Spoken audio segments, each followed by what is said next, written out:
BRS పార్టీలో చేరడానికి వచ్చిన వివిధ పార్టీ నుండి వచ్చిన సోదరులకి సోదరిమణులకి అందరికీ ముందు స్వాగతం చెప్తా ఉన్నాను మనస్ఫూర్తిగా బీఆర్ఎస్ పార్టీ తరఫున. వేదిక మీద ఉన్న సోదరులందరికీ కూడా వెంకటేష్ రెడ్డి చైర్మన్ గారు, సోదరులు గౌరవనీయులు పెద్దలు చంద్రశేఖర్ రెడ్డి గారు, అదేవిధంగా ఈరోజు గౌతమ్ యాదవ్ గారి ఆధ్వర్యంలో, అదేవిధంగా నగేష్ ముదిరాజ్ గారు ఆధ్వర్యంలో పెద్ద ఎత్తున బీఆర్ఎస్ పార్టీలో చేరుతున్న మీకు అందరికీ కూడా మనస్ఫూర్తిగా స్వాగతం చెప్తా ఉన్నాను. ఇక్కడ ఉన్న వాళ్ళందరికీ చాలా సంతోషం అనిపించింది ఇక్కడ చూడగానే. ఒక సైడ్ అంతా మహిళా శక్తి, ఒక సైడ్ అంతా యంగ్స్టర్స్ యువశక్తి. ఈ రెండు శక్తులు కలిస్తే ఎవరినైనా ఆపగలుగుతారా? సో మీకు అందరికీ కూడా నిన్న కూడా మీరు జాయిన్ అవుతున్నామని వచ్చున్నారు. నిన్న కూడా కొంత టైం ఇవ్వలేకపోయినారు, వేరే కార్యక్రమం ఉండి కేటీఆర్ గారు. ఈరోజు కూడా ఇప్పుడు ఫోన్ చేసి అదే చెప్పారు. నిన్న వెయిట్ చేశారు మా అక్క చెల్లెండ్లు అన్న తమ్ముళ్ళు అందరూ. నాకు కొంచెం ఆలస్యం అవుతుంది, మీరు వెళ్ళండి అమ్మా, వాళ్ళని జాయిన్ చేసుకుంటూ ఉంటే నేను వచ్చి జాయిన్ అవుతాను అన్నారు. కాబట్టి మీకు అందరికీ కూడా కేటీఆర్ తరఫున కేసీఆర్ గారి తరఫున మరొకసారి స్వాగతం చెప్తా ఉన్నాను. నిన్న కూడా వచ్చి మళ్ళీ ఈరోజు కూడా వచ్చారంటే బీఆర్ఎస్ పార్టీ మీద నమ్మకం, కేటీఆర్ మీద కేసీఆర్ గారి మీద మీకున్న అభిమానానికి మరొకసారి ప్రత్యేకంగా ధన్యవాదాలు చెప్తా ఉన్నాను. అంటే ఇదే నిదర్శనం కేసీఆర్ గారు చేసిన అభివృద్ధి, మన హైదరాబాద్లో కేటీఆర్ గారు ఏ విధంగా అభివృద్ధి చేశారు, ఇవన్నీ దృష్టిలో పెట్టుకొని జూబ్లీహిల్స్ నియోజకవర్గంలో గోపీనాథ్ గారు ఎమ్మెల్యేగా వారు అందించిన సేవలు ఇవన్నీ గుర్తుపెట్టుకొని మీరందరూ కూడా బీఆర్ఎస్ పార్టీకి సపోర్ట్ చేయాలి, సునీత గోపీనాథ్ గారిని గెలిపించాలని ఏదైతే మీరు వచ్చున్నారో మీకు అందరికీ కూడా చాలా చాలా ధన్యవాదాలు. అదే కాకుండా మీతో పాటు ఒక్కరు వచ్చారంటే ఖచ్చితంగా మీ వెనకాల ఒక 100 మంది ఉంటారు. సో 100 మందిని ఇన్ఫ్లుయెన్స్ చేసే శక్తి ఇటు మీకు కానీ ఉంది. మీరందరూ కూడా రేపు జరగబోతున్న ఎన్నికల్లో పెద్ద ఎత్తున మీ ఫ్రెండ్ సర్కిల్ కానీ, మీ ఫ్యామిలీ మెంబర్స్ కానీ, పక్కనున్న వాళ్ళకు కానీ, స్నేహితులకు కానీ అందరు కూడా చెప్పి బీఆర్ఎస్ పార్టీకి ఓటేసి వేయించమని కోరుతా ఉన్నాను. అయితే నగేష్ గారు బాగా చెప్పారు, ఈ రాష్ట్రంలో కాంగ్రెస్ ప్రభుత్వం వచ్చిన తర్వాత ఎలాంటి కార్యక్రమాలు చేశారు, ఏ విధంగా ప్రజలను ఇబ్బంది పెట్టారు, తెలంగాణ రాష్ట్రాన్ని ఎంత విధ్వంసం చేశారనేది ఒక్కొక్కటి చెప్పుకుంటూ వచ్చారు. వాస్తవం ఇది మీకు అందరు తెలియంది కాదు, కానీ ఎప్పుడు తెలవాలి ప్రభుత్వానికి వాళ్ళు మంచి పాలన అందించట్లేదు, వాళ్ళు విధ్వంసం చేస్తున్నారని ఎప్పుడు తెలవాలి? ఇలాంటి ఎన్నికలు వచ్చినప్పుడే వాళ్ళకు చెంపపెట్టలాగా రిజల్ట్స్ వస్తేనే వాళ్ళకు అర్థమవుతుంది, అప్పుడు కళ్ళు తెరుచుకుంటారు. లేదంటే వాళ్ళు ఆడింది ఆట పాడిందే పాట, మేమే కరెక్ట్ చేస్తున్నామని అనుకునే సందర్భం వస్తుంది. కాబట్టి దయచేసి అందరు కూడా మీతో పాటు ఇంకెవరైనా అటు ఇటు ఉన్న వాళ్ళందరినీ కూడా బీఆర్ఎస్ పార్టీ తరఫు తిరిగి చూసేటట్టు మీరందరు చేయాలని కోరుతా ఉన్నాను. ఒక్కసారి మనం కూర్చొని ఆలోచిద్దాం. తెలంగాణ రాష్ట్రం రాకముందు, ఎందుకంటే మనం అందరం హైదరాబాద్లో ఉన్న వాళ్ళమే కదా, హైదరాబాద్లో మంచినీళ్ళకి ఎంత ఇబ్బంది ఉండేది ఒక్కసారి ఆలోచించండి. గల్లీ గల్లీలో ట్యాంకర్లు ఉంటుండేనే ఉండకుండా ట్యాంకర్ల బిజినెస్ ఫుల్ నడుస్తుండే. కానీ కేసీఆర్ గారు వచ్చినాక ఏం చేశారు? 10 సంవత్సరాలలో మంచినీళ్ళకి సమస్య లేకుండా హైదరాబాద్ సిటీలోనే కాదు గ్రామీణ ప్రాంతాలలో కూడా ఇంటి వరకు నల్లా ఇచ్చి, ఇంటింటికి నల్లా ఇవ్వకపోతే నేను ఓట్లు అడగననే గట్స్ ఉన్న నాయకుడు ఎవరంటే కేసీఆర్ గారు. ఆ విధంగా చేస్తున్నారు. కానీ ఈ 2 సంవత్సరాలు ఏం జరుగుతుంది? మళ్ళీ ట్యాంకర్లు వస్తున్నాయి, మళ్ళీ ట్యాంకర్లకు ఫోన్ చేయాల్సి వస్తుంది, మళ్ళీ మంచినీళ్ళు సరిగ్గా ఇస్తలేరు. ఖచ్చితంగా ఇది ఆలోచించాలి జూబ్లీహిల్స్లో ఉన్న సోదరులందరూ. ఇదే కాకుండా కరెంటు సమస్య ఎట్లుండే గతంలో? పొద్దున 9 అవుతుందంటే కేసీఆర్ రాకముందు, తెలంగాణ రాకముందు కరెంట్ ఎట్లుంటుండే? పొద్దున 9 అవుతుండే కరెంట్ కట్ అవుతుండే, సాయంత్రం 4 గంటలకు కరెంట్ కట్ అవుతుండే, పొద్దున 2 గంటలు, సాయంత్రం 2 గంటలు. కరెక్ట్గా ఇన్వర్టర్స్ పెట్టుకుంటుంటే మనం ఖచ్చితంగా ఈ టైంలో పవర్ పోతుందని చూస్తుంటాం. కానీ ఈరోజు మన దగ్గర 24 గంటల కరెంట్ ఉంటుందంటే కేసీఆర్ గారు వచ్చిన తర్వాత తెలంగాణ వస్తే అసలు కరెంటే ఉండదు, చిమ్మ చీకటి అవుతుందని మాట్లాడుతున్న వాళ్ళందరూ కళ్ళు తెరుచుకునే విధంగా ఈరోజు 24 గంటల కరెంట్ ఎవరు చేశారంటే ఖచ్చితంగా కేసీఆర్ గారు చేశారని చెప్పాలి. కానీ ఈరోజు ఏం జరుగుతుంది? మళ్ళీ ఎప్పుడు కరెంట్ కట్ అవుతుందో తెలియదు, ఎప్పుడు వస్తుందో తెలియదు. ఇది హైదరాబాద్లో ఉన్న ప్రజలందరూ చూస్తూ ఉన్నారు. ముఖ్యంగా చాలామంది యంగ్స్టర్స్ వచ్చారు.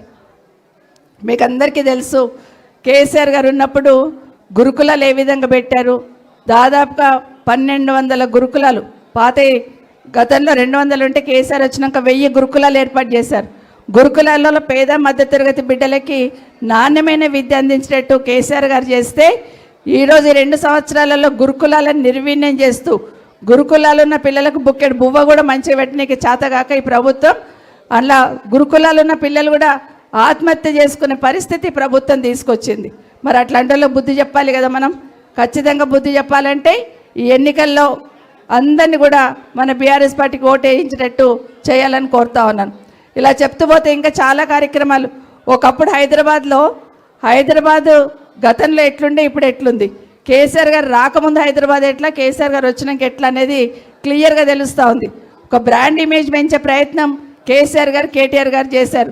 కరోనా గుర్తుంది మీకు. కరోనాలో మనం అందరం ఇంట్లోనే ఉన్నాం బయటికి రాకుండా. ఇంట్లో కూడా ఒకరితో ఒకరు మాట్లాడుకోలేని పరిస్థితులలో దాదాపుగా 2-3 నెలలు బయటికి రావాలంటే ఇబ్బంది పడ్డాం.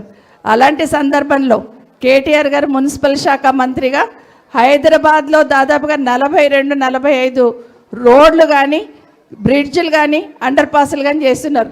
మనం అందరం బయటకు వచ్చేసరికి లింక్ రోడ్స్ ఏర్పాటు చేస్తున్నారు. ఒక్కొక్క ఏరియాకి లింక్ రోడ్స్, పెద్ద పెద్ద కొండలతోవి కూడా లింక్ రోడ్స్ ఏర్పాటు చేసిన ఘనత ఖచ్చితంగా బీఆర్ఎస్ పార్టీకి ఉంది.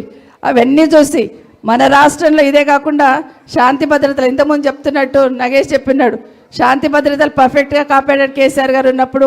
మంచినీళ్ళకి సమస్య రానియలేదు, కరెంటు 24 గంటలు ఇచ్చారు. కాబట్టి దేశంలో ఎవరైనా పెట్టుబడులు పెట్టడానికి వస్తే ఫస్ట్ తెలంగాణ సైడ్ తిరిగి చూశారు, తెలంగాణలో పెట్టుబడి పెట్టాలని. ఎందుకంటే సమర్థవంతమైన నాయకత్వం ఉండే, మంచి లా అండ్ ఆర్డర్ ఉండే, అభివృద్ధి కార్యక్రమం ఇన్ఫ్రాస్ట్రక్చర్ బాగుండే, కరెంటు బాగుండే, నీళ్లు బాగుండే. కాబట్టి ఇన్వెస్ట్మెంట్ పెట్టే వాళ్ళందరూ మన దగ్గరికి వచ్చారు కాబట్టి బాగా ఉద్యోగాలు వచ్చినాయి. ఇప్పుడు ప్రైవేట్ సెక్టార్లో కూడా దాదాపుగా 25 లక్షల ఉద్యోగాలు వచ్చినాయి ఆ రోజు. కానీ ఈ ప్రభుత్వం వచ్చిన తర్వాత ఏముంది, వచ్చిన కంపెనీలన్నీ వెనక్కి వెళ్ళిపోతున్నాయి. మన దగ్గర పెట్టుబడులు పెట్టిన వాళ్ళందరూ వెనక్కి వెళ్ళిపోతూ ఉన్నారు. గతంలో గూగుల్ అయినా, ఫేస్బుక్ అయినా, అమెజాన్ అయినా, ఫాక్స్కాన్ కంపెనీ ఇట్లాంటి కంపెనీలు వచ్చినాయి. కానీ ఈ ప్రభుత్వం వచ్చినాక పట్టించుకున్నందుకు కంపెనీలందరూ వెనక్కి వెళ్ళిపోతున్నాయి. కాబట్టి యూత్ అందరూ కూడా బాగా ఆలోచించాలి. గత 10 సంవత్సరాల పాలనకి, రేవంత్ రెడ్డి గారి పాలనకి ఖచ్చితంగా బేరీజ్ వేసుకోండి. బేరీజ్ వేసుకొని ఈ రాష్ట్రం బాగుపడాలంటే, ఈ రాష్ట్రంలో అన్ని వర్గాల ప్రజలకి వాళ్ళ ఆశలు నెరవేరాలంటే మళ్ళీ కేసీఆర్ రావాలి. కేసీఆర్ వస్తేనే ఈ రాష్ట్రానికి శ్రీరామ రక్ష. కేసీఆర్ గారు వస్తేనే మన రాష్ట్ర ప్రతిష్ట పెంచే ప్రయత్నం చేస్తారు. ఉన్న 10 సంవత్సరాలు కేసీఆర్ గారు మన రాష్ట్ర ప్రతిష్ట ఎవరెస్ట్ శిఖరం మీద పెట్టేస్తే 2 సంవత్సరాల్లో రేవంత్ రెడ్డి గారు వచ్చి అధపాతాలను పడేశారు. ఎందుకంటే ధ్వంసం చేశారు. ఒక రకంగా కేసీఆర్ గారు అభివృద్ధికి పెద్దపీట వేస్తే ఈయన విధ్వంసం చేస్తూ రాష్ట్ర ప్రతిష్ట భ్రష్టు పట్టిస్తున్న సందర్భంలో మీరందరూ కూడా బీఆర్ఎస్ పార్టీలోకి రావడం చాలా చాలా చాలా సంతోషం అని కూడా మీకు అందరు తెలియజేస్తూ ఒక మాట చెప్తుంటారు. 2 సంవత్సరాల్లో ఏమి వింటున్నాము, నోరిప్పితే కేసీఆర్ గారు జపం చేయకుండా ఈ కాంగ్రెస్ పార్టీలో బతకలేరని అర్థమైపోయింది. ఎవరు మాట్లాడినా కేసీఆర్ కేసీఆర్ కేసీఆర్ కేసీఆర్, ఇంకొక మాట మాట్లాడారు. అంటే కేసీఆర్ గారి జపంతోనే మొదలు పెడతారు. మనకందరికి తెలిసి హిందువులందరం కూడా పూజ చేస్తే ఏం చేస్తాం, పూజ చేస్తే ఏం పూజ చేస్తాం ఫస్ట్ చెప్పండి అమ్మా, మీరు చెప్పాలి. వినాయకుడు పూజ చేస్తాం. అట్లాగే రేవంత్ రెడ్డి గారు మైక్ పట్టుకోగానే ఏం చేస్తాడంటే కేసీఆర్ గారు జపం చేసి పీటికి మొదలు పెడతాడు. రేవంత్ రెడ్డి గారే కాదు, మంత్రులందరూ కూడా అందరూ కూడా మైక్ పట్టుకుంటే కేసీఆర్ గారు అంటారు. సో ఖచ్చితంగా కేసీఆర్ గారు మాత్రమే రాష్ట్రానికి మనకు శ్రీరామ రక్షణ తెలియజేసుకుంటూ ఒక మాట రేవంత్ రెడ్డి గారు రాగానే ఒక మాట చెప్పారు, కేసీఆర్ గారు నిశానా చెడిపేస్తానని. సాధ్యమా? తెలంగాణ రాష్ట్రం అని పలుకుతున్నప్పుడే కేసీఆర్ గారు అనిపిస్తుంటాడా. సూర్యచంద్రులు ఉన్నంతకాలం కేసీఆర్ నిశానా జడపడం ఎవరి వల్ల కాదు. ఆ తెలంగాణ రాష్ట్రం అట్లాగే ఉంటుంది. ఆ రాష్ట్రం తెలంగాణ పదం పలికినప్పుడల్లా కేసీఆర్ గారు ఈరోజు ఆ ఉద్యమ నాయకుడిని గుర్తుపెట్టుకుంటారు కూడా. సూర్యచంద్రుడు ఉన్నంతకాలం ఆ ఉద్యమ నాయకుడు కేసీఆర్ గారు. ఆయన ఉద్యమం చేయడం వల్ల తెలంగాణ రాష్ట్రం వచ్చింది. తెలంగాణ రాష్ట్రాన్ని సాధించిన 10 సంవత్సరాలు తెలంగాణ రాష్ట్రాన్ని మొదటి స్థానంలో నిలిపాడు. మన దేశంలోని కూడా ఈరోజు అందరు గుర్తుపెట్టుకుంటున్న సందర్భం. కానీ మాటకు ముందు నిశానా జడిపేస్తా అంటాడు. చాలా ప్రయత్నం చేస్తున్నాడు. కేసీఆర్ గారు ఇచ్చిన కేసీఆర్ కిట్టు తీసేసిండు, ఎందుకంటే నిశానా జడిపేస్తున్నాడు కదా. అదే కాకుండా ఈరోజు న్యూట్రిషన్ కిట్ ఇచ్చేవాళ్ళు మహిళలకి, దాన్ని తీసేశాడు. బడిలో పోతున్న స్కూల్లో పిల్లలకి, గవర్నమెంట్ స్కూల్లో ఉన్న పిల్లలకి రాగి జావా ఇచ్చేవాళ్ళం, దాన్ని తీసేస్తున్నాడు. కుల వృత్తుల పెద్దపీట వేస్తూ గొర్రెలు పథకాన్ని తీసుకొచ్చారు, దాన్ని తీసేసినాడు. ఇట్లా చెప్తూ పోతే చాలా కార్యక్రమాలు. బతుకమ్మ చీర తీసేసిండు, ఇఫ్తార్ విందులు క్లోజ్ చేసేసిండు. అదే కాకుండా మన క్రిస్టియన్ సోదరులకి మనము రంజాన్ గిఫ్ట్స్ ఇచ్చేవాళ్ళం, ముస్లిం సోదరులకి అట్లే క్రిస్టియన్ వాళ్ళకి క్రిస్టియన్ గిఫ్ట్స్ కూడా ఇచ్చేవాళ్ళం వాళ్ళకు కూడా. అవన్నీ కూడా తీసేశాడు. రంజాన్ తోఫా పోయింది, ఇఫ్తార్ విందులు పోయినాయి, క్రిస్మస్ గిఫ్ట్స్ పోయినాయి, బతుకమ్మ చీరలు పోయినాయి. అన్నీ కూడా తీసి అన్నీ బంద్ చేసి కేసీఆర్ నిశానా తెలపాలి, పని చేయాలని చూస్తున్నాడు. కానీ కేసీఆర్ నిశానా చెడపకుండా ఉండగలుగుతారు? చెరుపుతారు? ఎవరు సాధ్యం అవుతుంది? అది సాధ్యం కాదని తెలుసు. ఇట్లా ఒకటి అన్నీ కూడా బంద్ పెట్టి భ్రష్టు పట్టించే ప్రయత్నం చేస్తున్నాడు. కానీ దాని వెనకాల ఎంత సంక్షేమం ఉంది, ప్రజల కోసం ఎంత ఆలోచించారు కేసీఆర్ గారని ఈ ప్రభుత్వం గమనించలేదు. అన్నిటికైనా ముఖ్యంగా కేసీఆర్ గారు ఒక గొప్ప మాట చెప్పారు. ఆయన ముఖ్యమంత్రి కాగానే రాజశేఖర రెడ్డి గారు ముఖ్యమంత్రిగా ఉన్నప్పుడు 2 పథకాలు తీసుకొచ్చాడు. ఒకటేమో ఆరోగ్యశ్రీ, రెండేమో ఫీజు రియంబర్స్మెంట్. ఈ 2 వల్ల కూడా ప్రజలకు మేలు జరుగుతుంది. కాబట్టి నేను కూడా ఆ 2టిని కంటిన్యూ చేస్తా అని చెప్పాడు కేసీఆర్ గారు. అంత గొప్పగా ఆ రోజు పేరు చెప్పాడు. కానీ ఈరోజు రేవంత్ రెడ్డి ఏం చేస్తుందంటే ఒకసారి కేసీఆర్ నిశాన జరుపుతున్నాడు, ఇంకో సైడ్ ఈరోజు ఫీజు రియంబర్స్మెంట్ ఇవ్వకుండా కాలేజీలు బంద్ చేస్తామంటే కూడా చలనం లేదు. 10 లక్షల మంది పిల్లల భవిష్యత్తు అగమ్య గోచరంగా అవుతుంది. కాలేజీలు బంద్ చేస్తాం, ఫీజు రియంబర్స్మెంట్ మాకు ఒక 1000 కోట్లన్నా ఇవ్వండి, 10,000 కోట్లు కాదు, మీరు బకాయిలు పెట్టుకున్న దాంట్లో 1000 కోట్లు ఇవ్వమంటే కూడా ఈ ప్రభుత్వంలో చలనం లేకపోతే వాళ్ళు ధర్నా చేస్తుంటే కూడా కనీసం ప్రభుత్వం నుండి స్పందన లేదు. అంటే ఒకటి ఏం ఆలోచించిందంటే రేవంత్ రెడ్డి గారు, ఒక సైడ్ కేసీఆర్ నిశాన జరిపేయాలి, రెండో సైడ్ రాజశేఖర రెడ్డి నిశాన జరిపేయాలని చూస్తున్నాడు. ప్రజలు ఏమనుకుంటున్నారంటే రేవంత్ రెడ్డి నిశాన ఎప్పుడు జరిపేయాలని ఎదురు చూస్తున్నారు. దానికి ఇది మంచి అవకాశం. మనం ఈరోజు రేపు భవిష్యత్తులో ఈ రాష్ట్రంలో ఈ ప్రభుత్వాన్ని వెనక్కి పంపించాలంటే, ఈ ప్రభుత్వానికి చమనగీతం పాడాలంటే జూబ్లీహిల్స్ ఎన్నిక పునాది అవుతుంది. మీరందరూ కూడా పెద్ద ఎత్తున ఇప్పటికే గెలిచినాం, మెజార్టీ ముఖ్యం. ఆ మెజార్టీ ఎవ్వరు ఊహించినంత మెజార్టీ రావాలి.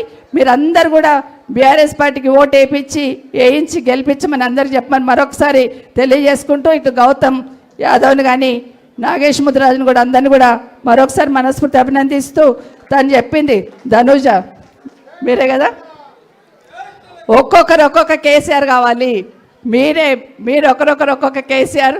మా అమ్మలందరూ కూడా మీరే నిలబడ్డారు అనుకొని ఈరోజు మనం బీఆర్ఎస్ పార్టీకి ఓటు వేపిద్దాం. 2500 ఇవ్వాలి కదా, 2500 ఇచ్చిన దాకా నెలకు 2500 ఇస్తా అన్నాడు. మరి ఆ 2500 ఇచ్చినాకనే ఓటు అడగమని చెప్పండి మీరందరూ. మా అమ్మలు చెప్పారు షాది ముబారక్, మరి తులం బంగారం ఇచ్చినాకనే షాది ముబారక్ ఇచ్చినాక తులం బంగారం ఇస్తాడు, ఇచ్చినాకనే ఓట్లు అడగమని చెప్పండి. మన కళ్యాణ లక్ష్మి కూడా మాట ఈరోజు ఒక మంత్రి చెప్తున్నాడు, తులం బంగారం ఏడిస్తాం, తులం లేదు బంగారం లేదని.